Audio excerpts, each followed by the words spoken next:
Hello, gentles and ladymen. I am Bison Gaming, and I am joined by my good friend Platypus Slayer from over at Age of Sunbros. How's it going?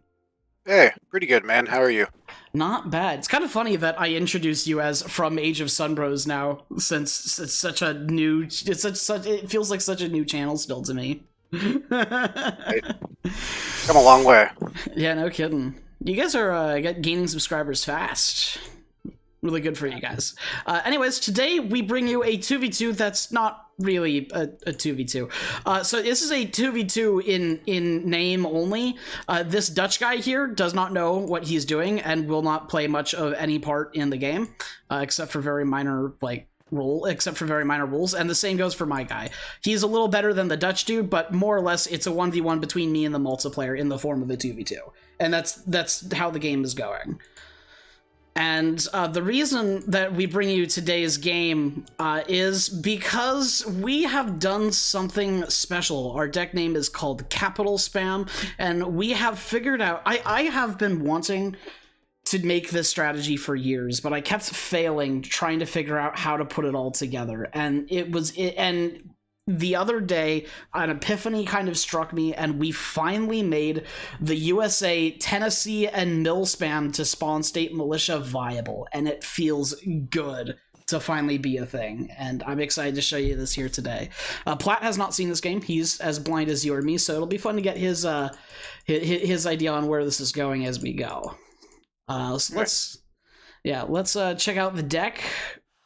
It's you know, state militia combat cards, advanced homesteading, land grab, Virginia General Assembly. A lot of cards that you would expect to be in this deck are present. Advanced Frontier Defenses and Russian America Company are both here. What are your thoughts going into this? Well, you mentioned something about the mills. I know there's an Age 2 mill play, kind of combining the German immigrants with the top of the settler, not settler, but state militia. Yes, so, and funny enough, that is not present in this deck. There is no German immigrant start in this deck. We start with French. And that card was recently nerfed as well, although it's still pretty strong. Yeah, it's still pretty strong, but that's more so used for an Age 2 boom strategy. And to be honest, since we're using mills with the Vermont Age Up and Age 4, there's not really a whole lot of benefit to staying really long into Age 2, and we don't get a whole lot out of it with this strategy. So, right. And your deck looks like more of like a semi kind of FF play. So I think if I was the opposing multiplayer, I would be feeling pretty comfortable with doing, classical Malta stuff, right? Which is ship all your eco cards, build a nice little base, play Stronghold. Speaking of this multiplayer, while he did build up his economy and his base and make a stronghold, he did not go crossbows. This is a full-on Sentinel deck, and he is going all in on Sentinels from the very get-go. Makes sense. Unfortunately, in this current patch, the Malta crossbow cards, 2 of them are bugged, so... Yeah.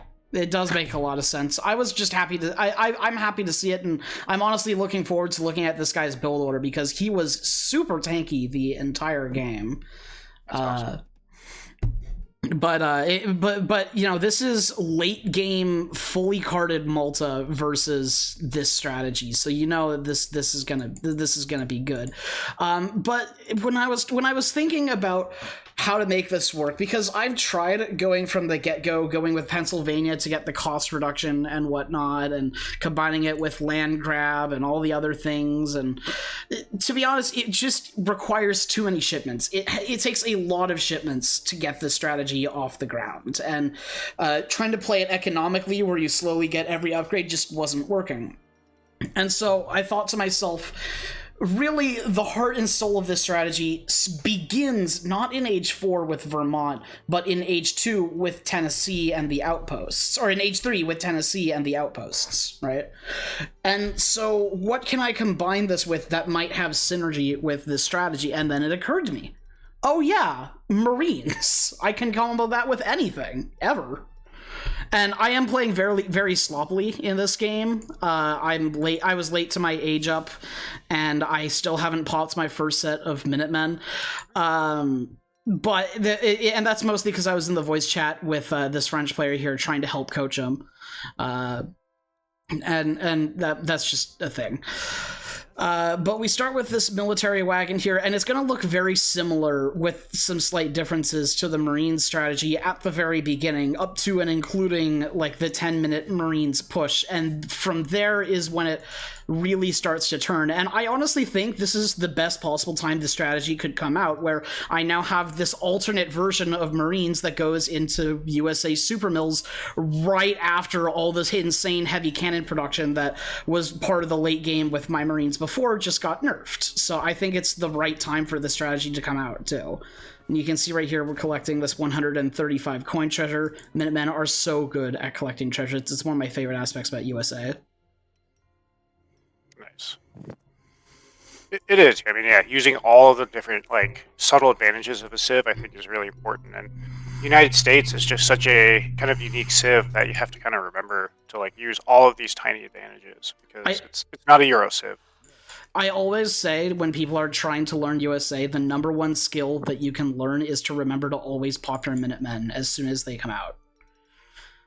It's always the number one skill, and it's always the hardest one to learn too. But as our build order starts with building a house in age 1 and sending French immigrants, just a standard USA start. And we get into age 2 and ship Virginia plans. We did age up with Virginia so that we could get the Culpeper Minutemen, and that of course goes into 700 coin Virginia General Assembly and 700 wood. And from there, that is that is basically our strategy for now, so we can take a look at some of the other civilizations. So Malta looks like it's doing kind of a standard, what I would call a semi-FF play. It's opened up with German tongue. It's sending 700 wood first, especially for pop space, because those Sentinels, being 2 pop, right, they do eat a lot of population space. So yeah, they really do. And I would assume he got all of his market techs, so I think it's fairly standard kind of order / Sentinel opening for Malta. Mm-hmm. You just got another shipment. I'm guessing. Oh yeah, this is about to say probably. I was about to say 700 coin, but then I remembered he still hasn't sent Wignacourt. So yeah, that of course that's going to be next. Exactly. He does not have hospitality though, interestingly enough, and that is a popular card for Malta. Yeah, it's generally one that I take in every deck. It's very true. It's such a good card, but I suppose when you only need 1 upgrade because you're just going Sentinels, you don't really need the 150 res off, so it's fine, you know. Exactly. You know, and that's the fun, right? Is everyone can put different spins on civs, especially these newer civs, man. There's so much variety. As you said, like USA's been out for what, 2 years, and you're still cooking up new stuff. It's one of my favorite things about this strategy. I switched to this skin, and I really like it. I've been toying around with some of the non-astronaut skins lately, and they're fun too. We see some age 2 market techs being researched, training the settler wagons because you'd be stupid not to. I'm kind of surprised he went straight for houses and didn't get a single settler with the 700 wood that he got, and he's just chopping for it. Honestly, yeah. But you know, whatever works. Exactly. Sometimes people, they just like to get the pop space out of the way because there's no worse feeling than popping yourself on a critical fight. So exactly. So one thing with the state capital is that we use the free tech to get Oregon Trail instead of state capital, which you would normally do for Marine strategy, and that's because instead of we're just going to get the cheaper buildings, and then we're going to get some of that extra XP by making some outpost wagons, and specifically we're going to make 2 and only 2, because if we make more than 2, then we won't be able to send the rest of our outpost shipments, because we get 5 through shipments, and if you break the build limit, it won't let you send the shipments. Yeah, that's a good point, because yeah, I could totally see somebody like outpost good, so yeah, that's a good thing to bring up. Yeah, so we have 1 town center going up here, 1 town center going up here, and we have our first outpost, and then the second one will be following shortly. Yeah, I just reminded that guy to herd, and then he herded for like his first time ever, and it went the wrong way. To be fair, you can, sometimes herd perfectly, and those darn things will still back herd into like a random direction. Yeah. He was in the voice chat with me. He's actually in the Discord server. By the way, you should join the Discord server. Shameless plug. Blah, blah, blah, blah, blah, blah.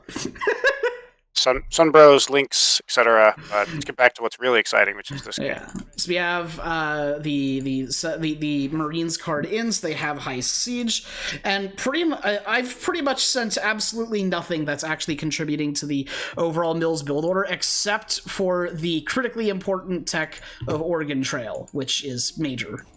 But our second outpost is going up here, so we can kind of take a little bit of a forward spot here, and the action is just about to get started, methinks. Because as soon as the big shipment, yeah, I've just sent Culpeper, so all the Minutemen are gathering, and I'm just waiting, I think, on this batch right here, and then I'm just gonna go until then. I think I burn down this trade post. So that's me set up. Malta is getting a second and third hospital down, still only at 10 sentinels, but that changes very quickly from what I remember. Yeah, they build fast too, so it's not hard to like pump, especially at holy moly 3. Yeah, how many sellers does he have queued? Good lord. So this guy's got, and then he's got 3 hospitals. This guy's ready to brawl. Oh yeah, dude, this guy was fucking brawling with me the whole goddamn match. He was on it. I like this guy. He's my kind of guy, you know. He plays Malta, he's ready to brawl, and he's using Sentinels. I love him. I'm always like a huge advocate for Sentinel play. He's aging up with 3 with the Bishop, which just makes sense.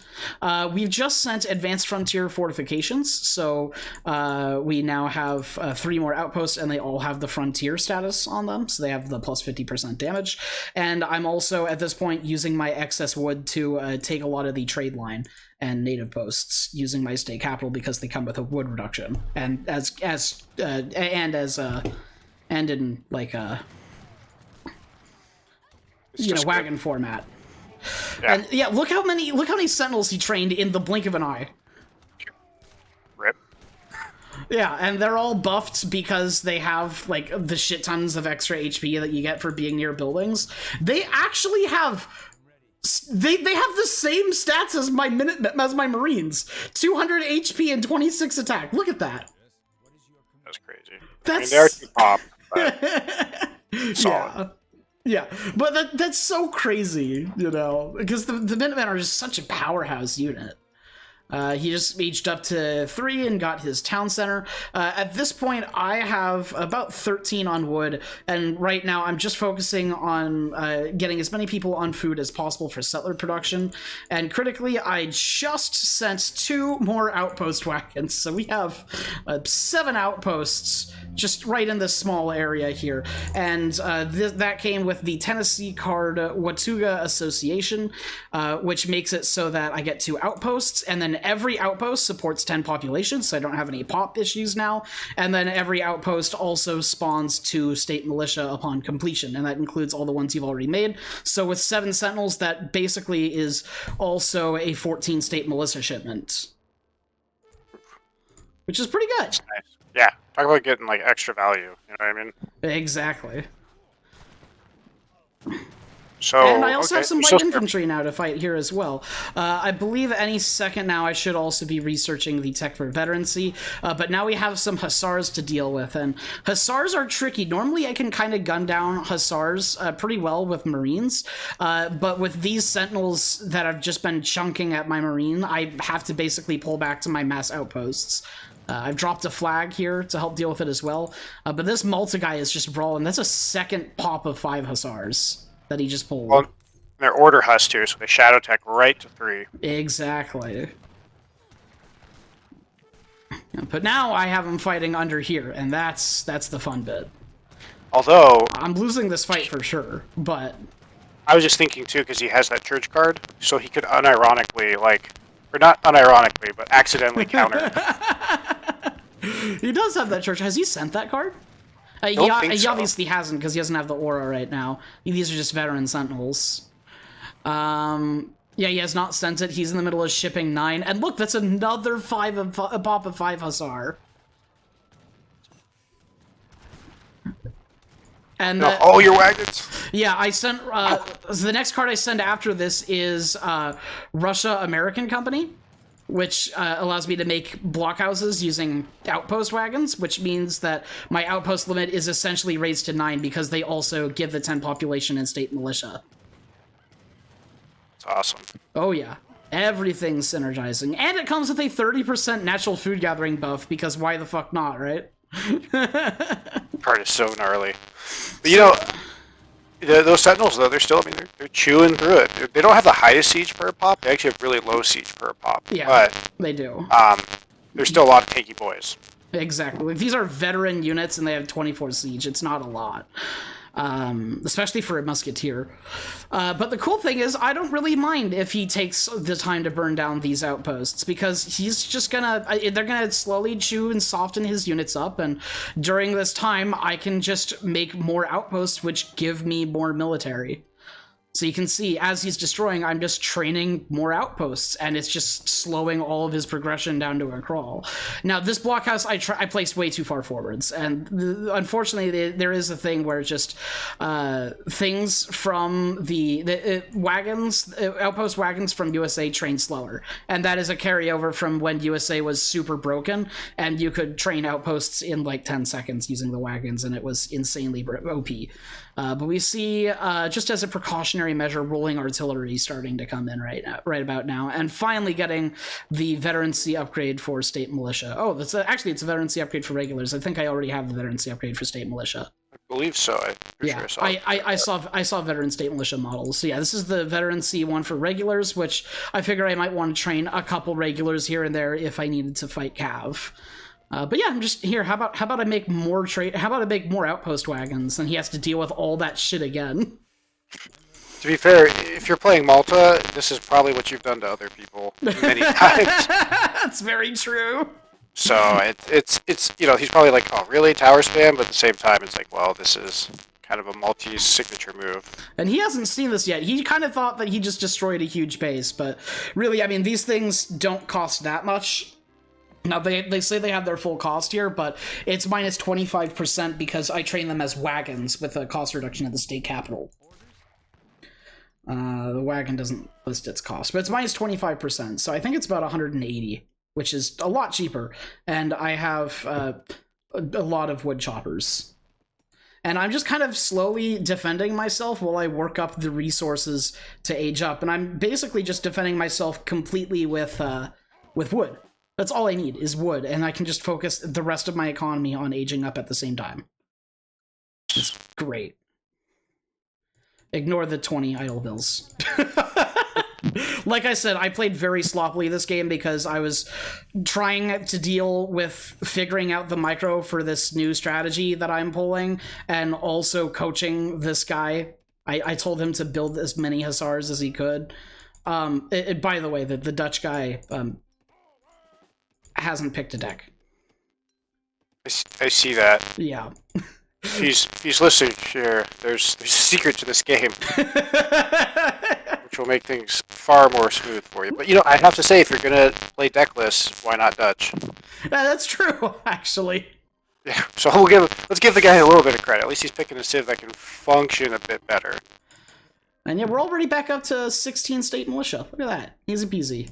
And we're up to 7 frontier outposts and the blockhouses, and I'm aging to 4 with Vermont, which is always a fun card. And the cool thing about this strategy is if heaven forbid you need more defenses than this, what you're looking at here, if you need more defenses, you can send over mountain settlers and give all of your settlers an insane amount of attack, and they already have an HP, speed, and range resistance because of French immigrants, and another attack boost from them, so they get, like, jacked. Didn't they nerf French immigrants specifically because of this? No, they actually buffed it. They went from 250 wood to 225. No, but the speed, they slowed down some of the speed. No, it still adds 0.5 speed. I swore on the patch notes. And the reality didn't 100% line up, so maybe keep an eye on that. Yeah, as far as I know, French immigrants is unchanged in this recent patch. Yes, 4.5 speed. Yeah, right. Yeah. Also, I finally got a market. I kind of forgot about that until now. I should have done that earlier. Happens. It happens. You know, like you said, this is a proof of concept, practicing. Yeah, exactly. I did not realize his army was here. I don't have line of sight in this spot, so I was like, yeah, my settlers can make a second state capital right here. They weren't standing there at the time I placed this. And my villagers are gonna walk there and be like, "Oh shit, no, yeah, run away." And the classic mistakes were made. now I'm like, "Ooh, I can get the Gats to get it." Oh, there's a lot of troops there. All the rockets. Yes, he is age 4 as well. We both hit age 4 at around the same time. This is why I think this game is such an incredible example of the strategy. He hit age 4, got the rockets card, and now he's sending the Order Cuirassiers. Is his current plan, which is probably the strongest option against what I'm doing now with Marines and with Marines and state militias. I'm basically focusing on raw DPS from the Marines and the outpost multiplier to deal with Cav. So on the cure, I mean that's the power spike, right? Just because they don't get any upgrade cards, but they do shadow tech. 40 attack at 2 area of effects, 8 of them. Look at that, or 9 of them. Right, and he also has the Operage card, so I mean this is the max value he's going to get. Exactly. So good timing on him. Now he's got a big fuck-off mass of guard sentinels. Now, speaking of shadow tech, my Marines do that as well, though. So even through all of this, his guard sentinels have well surpassed my Marines in individual stat power, though. That is true. Yeah, true. Way more cost-effective, I think, on the... Darn, look at him go. The Gatling guns are eating them, but they're not going to survive the Cuirassiers.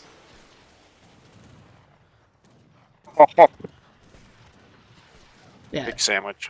This is a nasty situation here, but now his Cuirassiers are in firing line of all of these who have a 1.5 multiplier against Cav. So they're taking about, 70 damage a pop.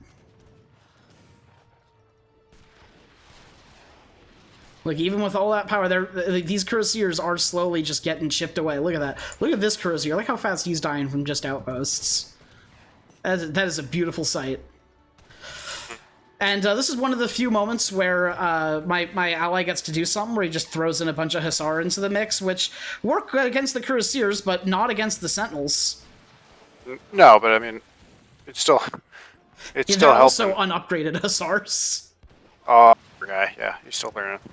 Yeah. I mean, typically, yeah, against Cure, Huss will be a cost-effective trade. Oh, shit, right. I forgot to mention, by this point, I've sent Land Grab and Green Mountain Boys. Land Grab lowers the cost of mills and affects the wagons as well.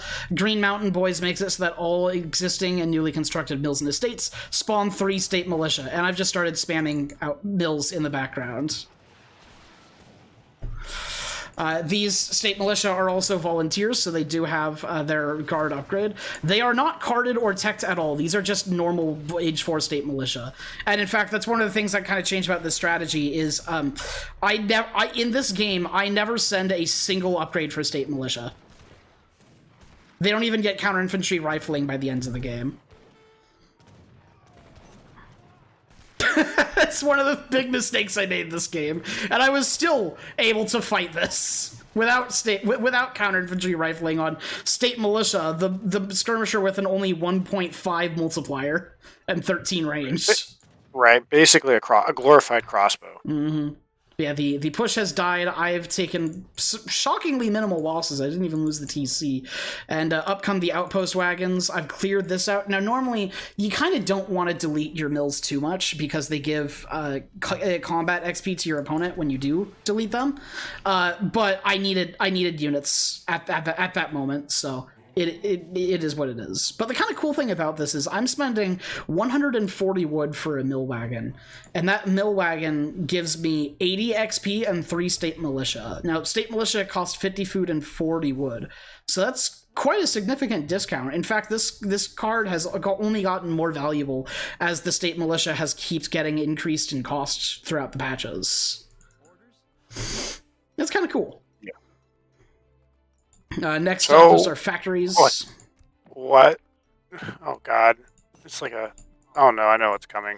They're just going everywhere. Yes, we are. Now, I've gotten... Since this particular game, I've gotten a lot better at building mills quickly and more orderly as well. But in the meantime, this does look painfully slow.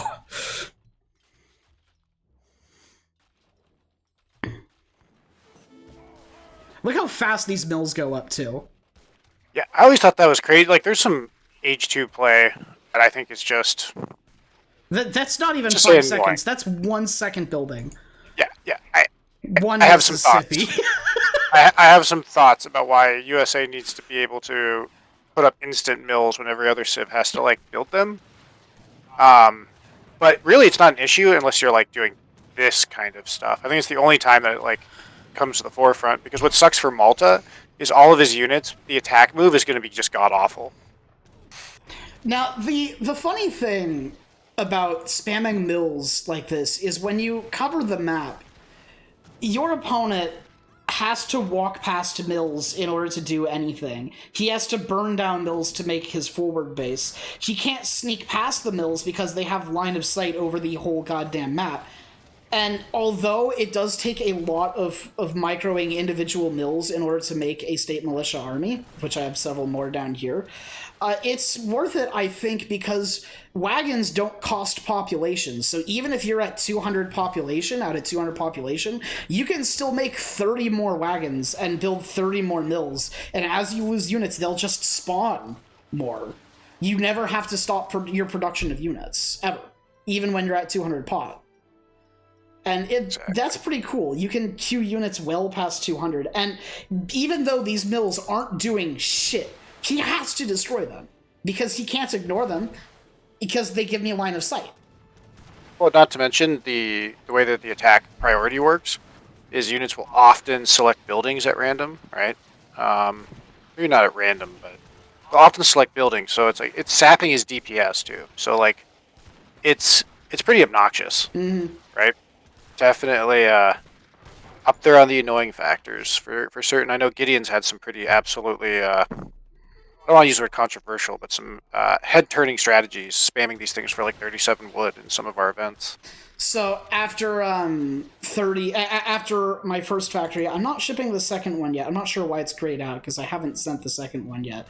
But I'm shipping 5 rockets. Nice. I think such a good concrete. 5 rockets for 2,000 res in H4, I think, is actually insane. And it's also really important for me because it serves a very important role that I've kind of brought up a little bit earlier. And believe it or not, that role is countering cavalry, because the rocket is one of the only artillery units in the game that doesn't have a negative cavalry multiplier. Right. So it used to share that commonality with Arrow Knights, but they took that away recently. So yeah, and mass, it can really, especially like goons, it'll probably just chop right through them, huh? Yeah, it does. And now we got the upgraded outposts, and he now has the popple thing now, so he gets stat boosts from my buildings. But those stat boosts aren't going to save you from 5 rockets. No, not like a nice little bunched up choke too. Meanwhile, just more mills are coming out everywhere. I've also built an artillery foundry and have Gatling guns coming out. So far, these Gatling guns here are the first units I've actively trained the whole game. These are the first military units I've trained. Isn't that crazy? It is. So, I mean, Malta at this point, I don't think they're going to be able to push this. They have to kind of figure out, I don't know, some big boy cannons is probably their way back into this. Yeah, they have some heavy cannons, but the thing about Malta is they only get 1 factory, so the heavy cannon production is a lot slower than the other European civs. And they're not like Italy where they get. They're not like Italy where they get like the bombards. But I can just kind of chase these cannons like this and still do good damage because Marines have a multiplier, which is beautiful. Like, I don't mind sacrificing 6 troops for that. That's fine. I think he needs a fixed gun or something, because he's never going to push into that. Up next, he's sending Advanced Arsenal. He's sent a lot of unit upgrades. He sent Sovereign Order of Malta. He's sent the Flintlock Rockets. He sent Papal Bull, and he just sent the Advanced Arsenal and is going to be grabbing the Speed Boost, which they already have higher than normal speed, so that makes him like one of the fastest musketeers in the game. He's going to be grabbing the Speed Boost, and the like gunpowder trooper techs. And meanwhile, I'm just like, oh, what's an upgrade tech? I'm just gonna keep doing what I'm doing. I think by now I've sent the other I've sent the other factory now. And I'm just replacing all of my buildings that I've lost. No biggie. I don't know why I keep trying to build this one here. It's not accomplishing anything. But I got some culverins now as well because I know he's got some heavy cannons, and I figured he might get more since he knows I'm basically going all in on infantry. And here was an interesting kind of annoyance, is that I have both of my blockhouses up, and I have 5 outposts up, which means that my outpost build limit is currently at 7 out of 9, right? Except that even though I can train blockhouses from the outpost wagons, the outpost build limit is still 7. And because they all count as outposts technically, even though I'm not at my build limit, because 2 of them are blockhouses, I can't train any more outpost wagons from my state capital, which is really annoying. Interesting. Okay, so you're kind of locked to that number. Yeah, you can only have 7 outpost wagons, despite having a build limit of 9, essentially, because 2 of them are blockhouses. Really, really weird. But it's just one of those weird quirks, you know. In the meantime, I'm just going to fill this area up with mills. And we got 10 more cuirassiers coming in. And now he's got Imperial Sentinels. He's in the 5th Age. Speaking of, I'm in the 5th Age as well, and we need to talk about our 5th Age once we get there. It's Texas. So, why Texas? I'm curious. It's not because of Texan forts, although I do send that. It's because of further synergy with the whole military unit spawning from buildings thing, but not through Texan forts. It's because of the Alamo, which I consider to be Texas' best shipment, not Texas forts. Well, you always got to remember the Alamo, right? Yeah, always remember the Alamo, guys. Never forget it. But the Alamo, what the Alamo does is it makes it so that your fortifications spawn Marines when they die. It also ships 16 Marines. Yeah, those are just going to tear through those heavy cannons. And now I'm sending Kuz, I never know how to pronounce this, the fortifications card. Hey, look, some helps. That's nice. They showed up late, but they're here. Teal's getting the spirit of it. I don't know what Dutch is doing, but Dutch's score is better than it was. Yeah, he's got a bank now. He's got some plantations and a list. He's playing SimCity a little bit. He's having fun. He's got Reuters. Look at that. He's got some basic stuff. He's he's learning. He's got Inquisitor. He's having fun. He's having fun. He is. I actually kind of like this Dutch guy because even though he doesn't really do much, he does do stuff. Just every once in a while, he'll contribute little pieces. But we've kind of pushed back a little bit towards the base, and oh, look at that! The fortification card adds build limit to the forts and also halves their cost and their building speed. And then when you add the flag on top of that, which I don't think is this is a wagon. That's right. Saying that it's building through 1 million rockets. I was about to say. What the heck? Yeah, I mean that's the wagon. That's a fort wagon. So it doesn't live for long. It doesn't live for long. But now it's Imperial Volunteers versus Imperial Sentinels. These helps are gonna die. The Sentinels have higher hand attack than them by a huge margin. No, absolutely. And we have the heavy Gatling guns, but not Imperial yet. And oh, look, now I have a whole bunch of space to build forts and all that stuff. And they have a nice build limit. Why does it not display the build limit? Oh, it might if I switch to USA. Yeah, I have a build limit of 4 of them right now, and they're at half cost, so they're pretty cheap and easy to make. Does Texas allow you to spawn them for free, or stuff out of those forts for free? Yes, that's the other Texas card. That's not the Alamo. That's the Texan forts, which everybody loves Texas for, but they always forget the Alamo, and they shouldn't. The Alamo, I honestly think, is the better card. Yeah, I'm just kind of like being like, haha, fuck you. You can't stop me from burning this building down. First fort is up. There will be a lot more. There will be. I've also sent the Minutemen companies, and here comes the Alamo. Ship 16 Minutemen. When destroyed by enemies, your fortifications, buildings, and walls spawn Minutemen.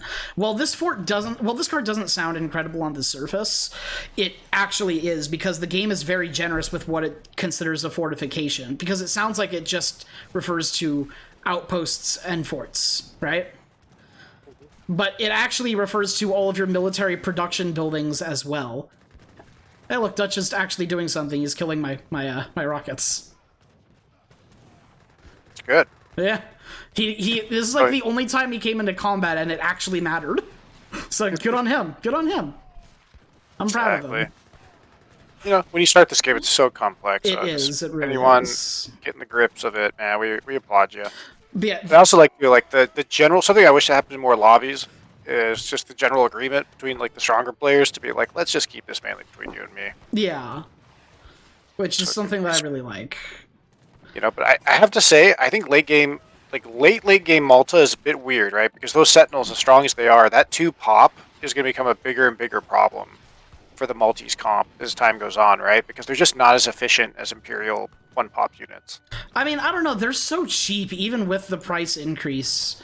And they have such high stats with that aura boost, and it's like I always say, they are the Strelets of Soldados. They are just a cheap unit that you can train quickly en masse and just throw at people. If you compare that to like an Imperial Musk, 2 Imperial Musk, even with all those boosts, are tremendously better. 2 Imperial Musks is also a lot more expensive, and takes up twice the space.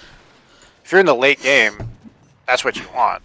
You know, you should have the economy set up for it. And I think this is it's a debate that's been raging on, because the general consensus is that the Sentinel is terrible in like these post Age 5 things. It's one of the reasons. I've always considered them just kind of really solid. I mean, look at the stats of one Imperial Marine compared to a Sentinel. 360 HP and 51 attack versus 534 HP and 68 attack. For 1 pop, though. You get 2 Marines space. I mean, yeah, but you can't train Marines en masse. I say that, but I've sent the Alamo, and this is the perfect time to talk about it. So, the Alamo is extremely generous with what it considers a fortification. It doesn't just include forts and outposts. It also includes all of your military production buildings and your town centers as well. But importantly is that it gives more Marines depending on how expensive the building is. That's right. The normal military production buildings give 4, outposts give 5, town centers give 8, and critically, the reason this is so good is forts give 16 Minutemen when they're destroyed. Yes. Yeah, they give 16. So anytime that I build a fort, that is a future 16 Marine pop waiting to happen as soon as the enemy finally gets enough siege power to break down the fort. And this is why the Alamo is so good, and I think the better of the 2 cards, is because there is no longer any downside to littering the very, very front lines with forts right in the range of enemy siege. You don't need to do anything else. You can just build these forts everywhere, and it'll still work. Also, there's mills down here.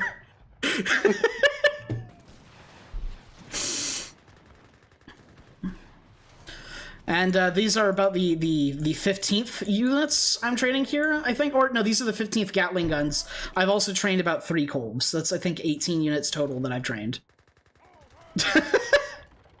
That's all I've trained. Everything else has just been spawning and levied. Hey, it's a fixed gun. And I'm not going to run out of res anytime soon. Even with all of these mills that I'm making, I have 10,000 wood stocked. Yeah, you're holy moly, yeah. You're not running out of wood anytime soon. You've got max eco, and I like you. He has to waste time burning down these mills. It's so funny. He's not going to get anywhere fast, and he's just going to give me all the time I need to keep making more stuff. Yeah, I mean, the only time this is... Oh, the Dutch player. Okay, so that's what he meant by he has an effing bombard. Okay. Yeah, so... Because he probably sent the team... Yeah, he sent the team bomb... He sent the team fixed gun. And so you put it right in range of France's fort here. This France guy was funny because it was clear that he was starting to, like, understand maybe just the basics of the game. I had to teach him before this game how to do an age 1 quickly, and he still didn't click up until like 6 minutes. And that's click up to age 2, not get age 2. But it was still an improvement off the last game, so I was proud of him. But he was like, "Oh, this is such a cool map. I put forts down on the choke points." And I'm like, "Yeah, I mean that's smart. Yep." Yeah, no, this is Saxony. This map, I really like it actually in team games. Because I feel like even though it's choke points, it has like a variety of angles of attack. Also, shout out to your French player for revolting into revolutionary France. Love to see that revolt. Oh yeah, I forgot that he did that. No, he did. But I think you have set up the death ball of like it's a grind, and Malta's just gonna have to like figure out a way to throw you off your game because, like you said, everything you have is now so resource efficient. You have all your Imperial units.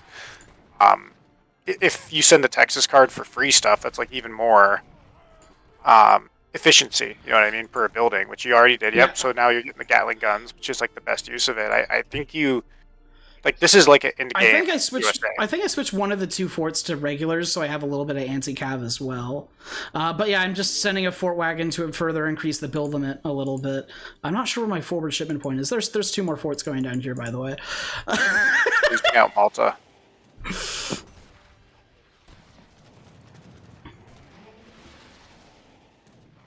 I do kind of have to be careful around these cuirassiers, especially if these Gatling guns are just popping, but not a lot I can do about it.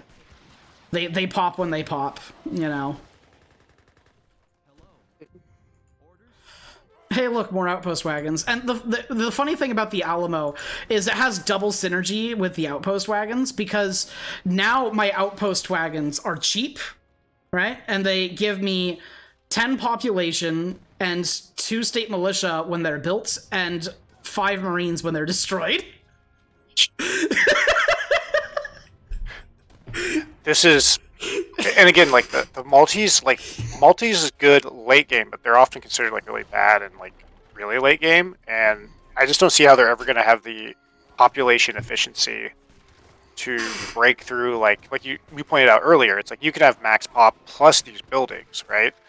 And the irony that you did this to Malta, which is also something Malta can kind of do, is spam the extra forts, spam the fixed guns, spam the towers, spam the commanderies, and like you're Malta-ing Malta. Oh, there's a few cannons here that actually did something. That's cool. Yeah. Now yellow came up over here with an actual like military once he destroyed that fort, and I kind of built a stable and then forgot to do anything with it. Never trained anything. Oh, I'm training 2 regulars. That's our 20th units. It's our 20th units, boys. So, like, what? But what does Malta even do here? But like, what do you? There is notable like lack of defenses from this side of the map, so I overreacted, and I think momentarily I'm going. I just make a shit ton. I have 2 state capitals, so I can build 2 wagons at a time. I just build a shit ton of mill wagons over in this general area.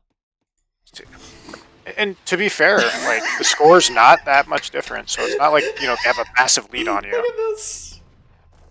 Jesus. They actually destroyed this fort before it went up. But so I didn't get the Marines from that one. At this point, I forgot to switch off the state militias because it's recently built. Oh yeah. Those ones probably don't get long for this world, tickling the cures. Yeah. I wasn't really paying attention to this. What I was paying attention to, I paid enough attention to just go, I'm going to just right-click that area. But what I'm paying attention to right now is this, I think.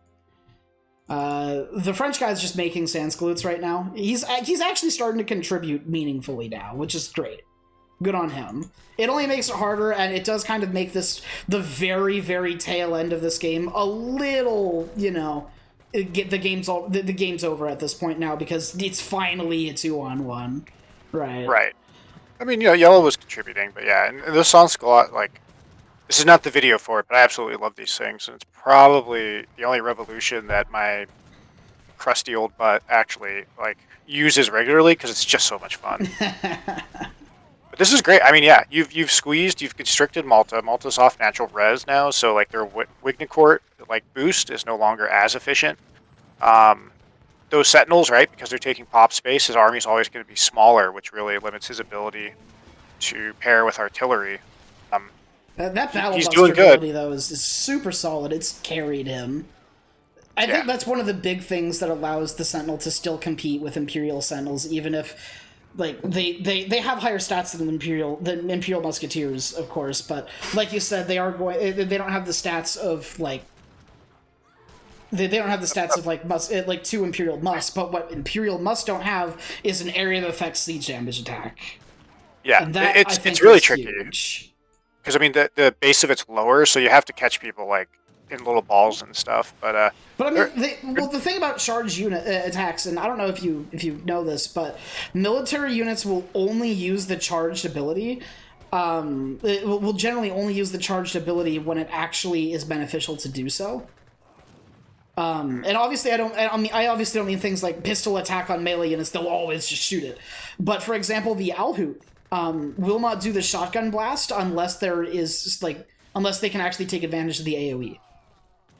Interesting. Yeah. I don't know if that applies to the Battle Busters or not. It's a bit hard to tell because they always use the rocket animation for buildings, but yeah, typically the Battle Blaster is just first shot, because it's the same thing as the Soldado AI, which, ultimately that's the sad part too, when you compare the poor Sentinel, even though I think it's a far better balanced unit. Oh my god, I actually made 5 regulars instead of 2. That's 23 trained units! Yeah.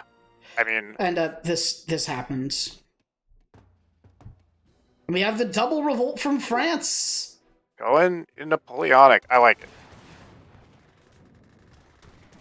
Cool little jingle. And yeah, I mean, look, Dutch is building coves and so. Okay, I mean, the Dutch player is, even though he's clearly like very new, he's got some basic stuff. And he did contribute meaningfully, actually. He took down this fort over here, started to kind of push in, but then kind of thought better of it. And when he did actually, participate in the battle, he destroyed my rockets and my artillery. Like, he did contribute meaningfully, which I'm proud of him for. Yes. And Malta quit just now. I don't know if you heard the jingle. Yeah, well, and you can see the out. It's like, okay. Yeah, it's over. And I think, like I said, I mean, Malta has interesting power spikes, and I think it's actually a very well designed civ, even if it can be irritating for some people at time, right? It has these ups and downs, and I think your strategy played in such a way that when he was at full power, you had so much infrastructure, they just didn't have the ability to mass enough, like, siege, right, to really do anything about it. Plus, just the wagon spam. It just messes with unit targeting so bad when you spam buildings. Now you have Vermont coppers too. Okay, so yeah, your economy's humming along, getting free units. Like, this is a very strong late game USA. Now, these are literally just Imperial volunteers. They don't even have counter infantry rifling or a single arsenal tech or a card. Which is so funny that they were still able to compete against all these Sentinels, but I mean, they weren't. They were fucking dying to the Sentinels, but like, obviously I was able to just trade effectively enough because they're skirmishers, and they're also dirt cheap, because I'm basically paying 20 extra wood for 150 less food. Which is a deal I will take any day of the week. Yes. But now, this game is over. Basically, we're just waiting for the enemy to resign at this point. So I'll just take a little bit to talk about things that have changed about the strategy since this game, since I think that's a good point to talk about. That is. Definitely agree. This card right here, British immigrants. I don't need this card. I capped out my vills way early into the game, and if my town centers go down, they are cheap to get back up because of Oregon Trail. So what I ended up swapping out this card for was Team Alaska Purchase, because it costs a massive amount of wood, and that's not an issue for me. And that sends Team 6 Polar Bears, as well as making every town center for every teammate spawn a silver mine wagon. So it's a beneficial, like, team card. It was either going to be that, or the other card that I considered was Team Quaker Guns, which I'm kind of sad that I don't have in this deck, because I do love the Quaker Guns. But I mean, how often do you just casually say, yeah, I can spend 2,500 wood, no biggie? So I kind of had to do it, you know. Exactly. I've gotten a lot better at managing to build my mills quickly and in a more orderly fashion that uses up less space. Since then as well, because I was manually clicking the wagon and then manually clicking the mill button and then manually going over here, and I've since gone, wait, that's stupid. I can just hit the hotkey for the mill button on the wagon. So there's that, you know.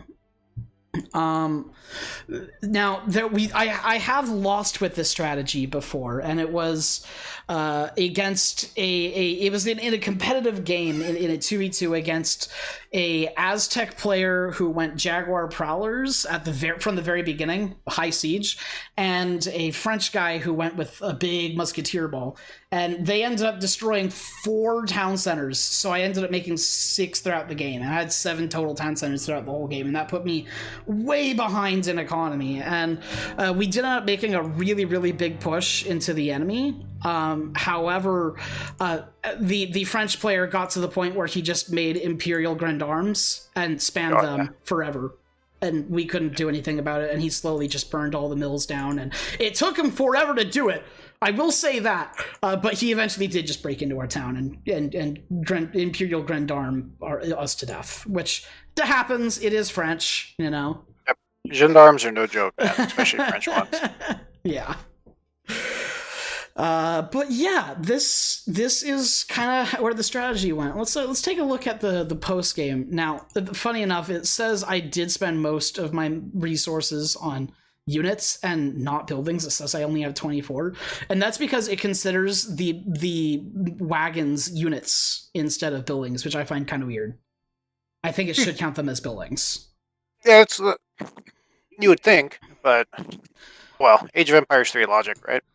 Mm-hmm. But then if you look at free units, I have only 199, which I think is also inaccurate, and I think it's because it's not counting levies? I'm not really sure. But we counted, I only trained 23 units this game, I think. Right. You had, I mean, military units, you had far more than that, so you're right. And probably if we look at my total military, I had 713 units. Right. 23 of those, 690 of them were levies and spawns of state militia. About 328, so a little less than half of the military force was volunteers and state militia. Such a funny thing. It says I lost 51 buildings. If you look at XP, I have a lot of building XP, and you can see that he has that buddy boy over here has 20,000 combat XP, and even Dutch has 7,000. And this is because I had not realized just how much XP deleting my own buildings en masse gives. And nowadays, I try to literally soak up every point on the map before I start deleting buildings. Definitely the way to do it. Because it gives 160 kill XP per unit. Per mill every time I delete them, which is kind of funny. Which they also get that XP for killing them, but I also get mass XP for building all of these and getting my state militia out. So basically, whenever I do this strategy for both you and your opponent, it turns into a high XP game, just point blank and period. Your opponent took the entire trade line, no problem. You can just make everybody have too much XP, and it doesn't matter. Yeah, I remember Gideon had a similar strategy in Age 2, and that was part of it, right? Because they give you so much XP, it's like he doesn't even need a trading post. He can just build 10 of those, and bam, he's got a shipment. Because I do actually build trading posts. Some of them got burned down. This one got burned down, I think, by the Dutch player. And so did this one over here. And this one I forgot to rebuild. I ended up taking this and this, but I at one point had all 4 trade lines plus this native post here. And it's like I have a shit ton of wood. The trade posts come as discounted wagons. Like, why not take the trade line in the blink of an eye? Exactly. Good stuff, man. Yeah, that definitely looked pretty gnarly, and I mean, it had a good cadence to it. So I'm sure you'll tweak it even more. And like you said, if you're not helping somebody out, you probably will be a little bit more efficient with all your stuff. Mm-hmm. And I think I mentioned this earlier, but this is, I will say it again, that this is a dream strategy for me, because I have dreamed of making a good, solid, fun build order using the USA mill bullshit for years. like pretty much since USA released, and yet neither me or anybody I knew in the Discord could make it work for a long time. And it turned out the answer, much like half of the other strategies I create, is why don't I just incorporate Marines into it? Go with what you know, right? Yeah. For the Eureka. That's somewhat similar to how my it's actually somewhat similar, funny enough, to how my Chesapeake Oyster strategy started. Is it's just a Marine start, but without the second town center or Culpeper Minutemen or the Marines card. But I do the same like Fast Fortress template and then just spec into Mercs.